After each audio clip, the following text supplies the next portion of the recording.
Mamleketimiz altın менен bölөp койсоң дагы бүгүнкүндөй коркунучка кептелген эмес. Бүгүнкү күнү бул балдар, батыр балдар, жоого аттанды. Кайсы жоого аттанды? Аймактарды өнүктүрүү боюнча Атамбаев миллиарддаган долларга договор түзүп келген.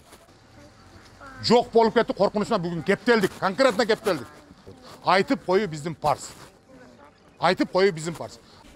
Ар башкача болсо дагы тилибиз, биз керекпиз бирибизге, бирибиз дейт кыргыздар. Биз 7-чилик институтунун кыйынчылык факультетин бүткөн балдар. Саламатсыздарбы? Мен угап экенсиздер, укпайт экенсиздер эми. Өзүңүздөрдүкүлөр баарын тааныйт экенсиздер. Мен Ош областынын Кара Суу районундагы баягы Тураталы базар дегенде айыл өкмөт болуп иштегем, Сарай айыл өкмөтүндө. Мен 6 жыл ичинде 2 мектеп, 720 орунду Союз малында курулган жана сиз айткан проблемалардын баардыгын чечип келген баламын. Бүгүнкү күнү коррупционер болуп отурамын. Бул проблемалар, мына проблемалар эч нерсе эмес. Азыркы келген кандидаттардан сураңыздар. Келип, көйгөйдү сиздерден угат. Анан ошону чечип беребиз деп барышып атат. Көйгөй она балдарда турат, мына кыздарда турат. Сизге айтайын да, ар бир төрөлгөн бала бүгүнкү күнү 800 доллардан карызыбыз бар. Бул бир тең. Экинчиси, ушул балдар садикке барганда бир күндө билесиздерби канча сомдук тамактаныш керек? 55 сомдон 68 сомгача тамактанса, полноценный дамирге окшогон жана сыйткан спортсмен балдар пайда болот. Кыргыз күндөн күнгө биздин түшкү чечкенде пачка болуп кетип атабыз, кичинекейип кетип атабыз. Проблема эмне жерде жатат? Эртең бир ушундай бир тумоо келе турган болсо, ушуга иммунитет туруш бере албайбы? Биз ушудан башташыбыз керек, урматтуу энелер. Мына азыркы күнү илгери аталарыбыз, апаларыбыз дамирдей мага окшогон сабылаттуу балдар төрөгөн. Бүгүнкү күнү эмне кичине болуп кетип атабыз? Қан аз, тамақ толық жебейт келиндерибиз, суукта жүрөт. Мына биздин проблемабыз. Ал эми мына проблемалар чечилет. Жантан бери жолду айтып атасыздар. Жолдун проблемасын 1 километрге башынан курупсаң 5300 сом пул кетет. 5 миллион 300 миң сом пул кетет. Башынан куруп берсең, эгер шу жолду башынан 1 километр кура турган болсо. 7,5 миллион сана атпайбы? Жок, уксаңыз, ал неме жанагы экспрессияны өтөп ал. Айылды кеңештин канча депутаттары бар бул жерде? 6 депутаты бар. Жалпы айыл өкмөтү 31 Жок, 21 болсо 3төн 1-ин көбүн алып атат. 6 депутат менен сүйлөшүш керек ошолорду. Айыл өкмөттүн өзүнүн защищенный статьясы бар. Ошол жерге киргизсе бул проблеманы 1 жылда эле чечет айыл кеңештин депутаттары. 1 жылда эле чечет. Бул жогорку кеңешке Минтранска айтыштын кереги жок бул. Бул ички жолдор, тышкы жолдор болсо анан чечсе болот. Ал эми мына боюнча да ошондой эле проблема. Экинчиден 30 жыл болду эгемендик алганыбыз, урматтуу туугандар. 30 жыл болду. Дамир келип отурат, Рыскелди байке келип отурат, Асележе келип отурат сиздерге. Сиздерден добуш сурап келген жок. Илгери ата бабаларыбыз жоого аттанганда мамлекетке коркунуч келгенде ат сурап келген. Сиздерден ат гана сурап келип атат. Мамлекетибиз алтын менен бөлөп койсоң дагы бүгүнкү күндө коркунучка кептелген эмес. Тажикстанды көрдүңүздөр кандай агрессия кылды. Эртең чоң Кытай басып кирсе эмне кыласыздар? Могул жериңер асфальт болот, бул жериңер 2 этаж болот. Кыргыз деген, эгемен деген, эгемен дегендердин бардыгын ажыраган турабыз.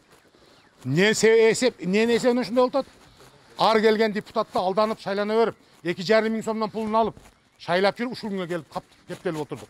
Ар бир наристебиз 850 доллардан туулуп аткан балдарыбызды карыз кылып кетип атабыз. 250 сомду бөлүп көрүңүздөр. 5 жылга 60 айга 1 сом 38 тиңден туура келип атат. Бүгүнкү күнү бул балдар, батыр балдар, жоого аттанды. Кайсы жоого аттанды? Халк менен жалганга аттанышты. Мамлекетти коргогонго аттанышты. Азыр бир 21-кылымда ошондой болуп жөндөөлөт экен.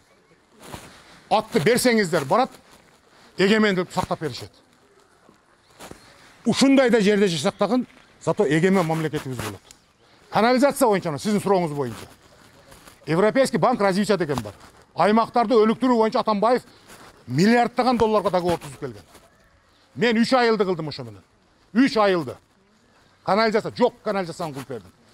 Бирок азыркы бийлик башындагыларды ошол Европейский банк развития сүйлөшпөй, тоготпой аткан болсо кайсы немеге кылып берет? Ошон үчүн ошол чачылганды жыйнап, үзүлгөндү улай издеп, ушу балдар кетип атпайбы?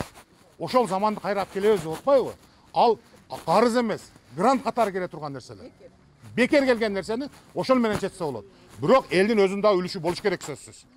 Сөзсүз болуш керек. Себеби ошол айылдык кеңештин депутаттарын сайгылап туруш керек. Бул айылдын ичинде чечиле турган проблемалар. Люксембург айыл өкмөтүнүн бюджети канча экенин мен билбейм. Bir 50-60 миллион болсо керек. 22 milyon. 22 миллион.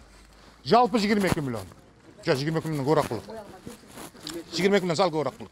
22 миллиондун 5 миллион сом деген эч нерсе эмес да бул. Калган за счет сачага кеткен жок эле. Ошон үчүн муну ушул жерде чечсек болот, урматтуу туугандар. Үчүнчүдөн, бүгүнкү күнү каалаганыңарга добуш бериңиздер. Каалаганыңарга добуш бериңиздер. Бирок биз мамлекет катары Кыргыз 1866 жылдан бери артка келип атабыз кыргыздар. Жок болуп кетти, коркунучуна бүгүн кептелдик, конкретно кептелдик. Медеткан Шеримкулов деген аксакалыбыз бар. Бүгүнкү күнү Азаттык партиясы менен аттанды. 81'de. 81 экен. Адам ой жүгүртүш керек да. Карап көрүңүздөр, 81 адам, өмүр бою бийликте жүргөн адам. Не үчүн парламент шайлоого аттанды ойлойсуздар? Биздикилерге койсок, ал бийлик үчүн, мансап үчүн кетет. Жок. Ошол кишилер Кыргызстан эгемендүүлүгүн алып берген кишилер бизге. Арады тек койду, жаштарга коюп берди, башкага коюп берди. Болбоду, бүгүн өзүм барып кайтып оңдоюн деген мааниде кетип атат. Ниет менен кетип атат. Бизге Кыргызстан керек боло турган болсо, баатыр балдарга атыңарды бергиле. Жок, Кыргызстан керек эмес дей турган болсоңуздар, каалаганыңыздарды кылсаңыздар болот. Айтып коюу биздин парыз. Айтып коюу биздин парыз. Ал эми бул жол маселеси, канализация маселеси, башка маселелердин Кудай аман койсо, чечсе болот бул маселелердин бардыгы. Келип атканыбыз ошого. Урматтуу туугандар, урматтуу эжелер, урматтуу энелер. Мисалы үчүн, эненин тилеги жакшы болуш, күчтүү болуш керек. Жигиттин билеги күчтүү болот. Бул проблемаңыз мамлекеттин жок болуп кетүү коркунучунда менин 3 кызым бар эже, ушунду айтат окшойм. 3 шырактай кызым бар. Мен 3 кызымы эртең бүрсү күнү bir Кытай келип үйүмө күйөө болуп, мажбурлап жашаганды каалабайм да. Ошон үчүн мына бүгүнкү күнү bir бүтүн түрмөдө турат. Кылмыш иштерин козгоп коюшкан. Коррупционер деп. Мен унчукпай койсом болот эле. Бирок мамлекетим башка bir өлкөгө өтүп кете турган маалда жөн жатып коюш бул кыргыздын жигитинин характерине туура келбейт экен. Мен 3 кызымы рыс келди байка, чын айтам. Кытай келип уйгурларды кандай кылдат? Күйөө бола кылып, үчтагыны кылып, зуриятымы, кыргыз деген атымы булгагым келбейт. Ошон үчүн башты канжылага байлап чыктым. Урматтуу энелер, эжелер, мына жаштар турасыңар. Мамлекет керек болгон болсо, мына өзүңөр айттыңар, баатырлыгын айтып бердиңер. Баатырларга атты бериңиздер. Анан кийин калган проблемаларды Кудай кааласа, секин-секин чечсе болот. Чечилбеген проблеманын өзү жок. Өзүбүздө айып бар. Bir жигит, мынандай айтайын. Bir жигит 29га чыгып турмат денелер. 29 жыл ушундай болуп иши жүрүшпөптү. Тегеле бай болуп эле калып Рыскелдек. Рыскелдек. Анан төлгөчүгө барыптыр. Барып, колун көрсөтсө, колун карап туруп 30 жыл ушундай жашайсың деп. Жанагы бала сүйүнүп кетиптир. О, 30 жылдан байып кетип окшойм десе, анан не болотса, анан көнүп каласың деген экен. Ошон үчүн элим 30 жыл болду эгемендүү. Көнүп калбайлы ушул нерсеге. Көзүңөрдү бир ачыңыздар дагы бала чака не? Эже канчага чыктыңыз сиз?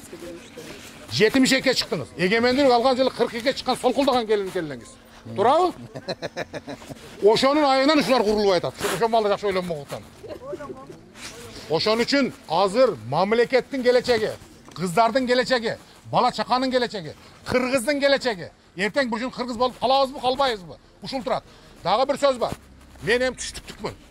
Ар башкача болсо дагы тилибиз, эже, биз керекпиз бирибизге, бирибиз дейт кыргыздар. Ошон үчүн азыр башты бириктире турган, мына ошого баатырларга ат бере турган мезгил жетип келди. Мына сайкалдай болгон эжелерибиз турат. Коркпой салышып атат. Чындык үчүн барышып атат. Ушуларды бир колдоп кое турган убакыт келди. Колуңуздардан келе турган болсо, ушул балдарга ат бергениңерди анда өкмөт берет. Чийип койсоңуздар, сиздердин мамлекетиңиздерди, кыздарыңыздардын бала чаканын келечегин коргоп берет деген ишенимдемин. Рахматчы. Сурооңуз болсо бериңиз. Кандай суроо болду? Могу жерде бирөө суроо берипти. Рыскелди байке жарыңызда турган Замир Тургунбаев кандайча Атамбаевдин партиясына кирип калды дейт. Анан иши бар экенго кылмыштуу. Азыр Атамбаевга кириштин адам ойлонот да, адамга Аллах Таала акыл берген. Мен дагы Атамбаевди жаман көрөт элем. Эмне үчүн? Ош окуясына күнөөлөшөт эле, дача сууга күнөөлөшөт эле, кес боюнча күнөөлөшөт эле. 1 жылдан бери ойлондум, жатам. Эгер Атамбаев ош окуясына күнөөлүү болгон болсо 1 жылдан бери ушу бийликтин колунда түрмөдө жатат. Не үчүн козгоп туруп кылмыш үчүн? Күнөөсүн мойнуна коюп дагы камап салган жок. Эмне үчүн дачасы боюнча камап салган жок. Эмне үчүн кесип боюнча кайрадан козгоп туруп күнөөсүн мойнуна коюп туруп Асел Кодуранованы коюп туруп камап салган жок. Себеби күнөөсү жок экен. Качпады экинчиси. Экинчиси качып кеткен жок. Үчүнчүсү мен үчүнчүсү. Ойлонуп көрсөм, ошол малды иштегенбиз, элде береке бар эле. Баягы мен айткан жумуш кылган ишимиздер бар, Атамбаевдин малында кылганбыз. Ал эми мага кол койгон кылмыш иштер боюнча.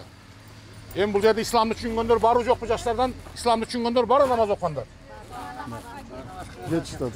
Менин балам, мен бириле жазалоочу дагы, актоочу дагы Аллах Тааланын өзү. Менин каныман жаралган бала бүгүнкү күндө Курандан 3төн 1 бөлүгүн 13кө чыккан балам 12 пара Куран жаттап отурат.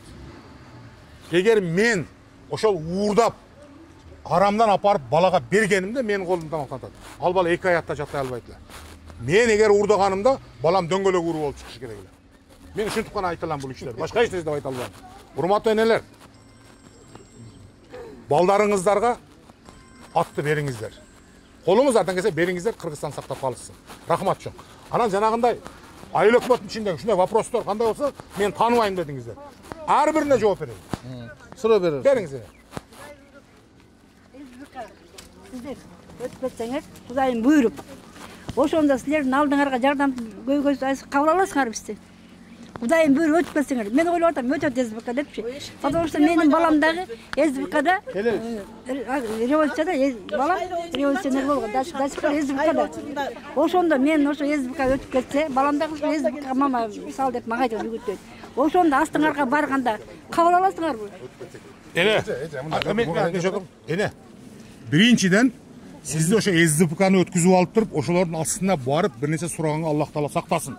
Бардык нерсе өзүңүздө болгон болсун. Эгерде ошондой эле муктаждык болгон болсо, бул киши, бул эже, бул бала сөз кабыл алышат. Кабыл алышат. Андай кылышат. Анан үчүнчүсү бар.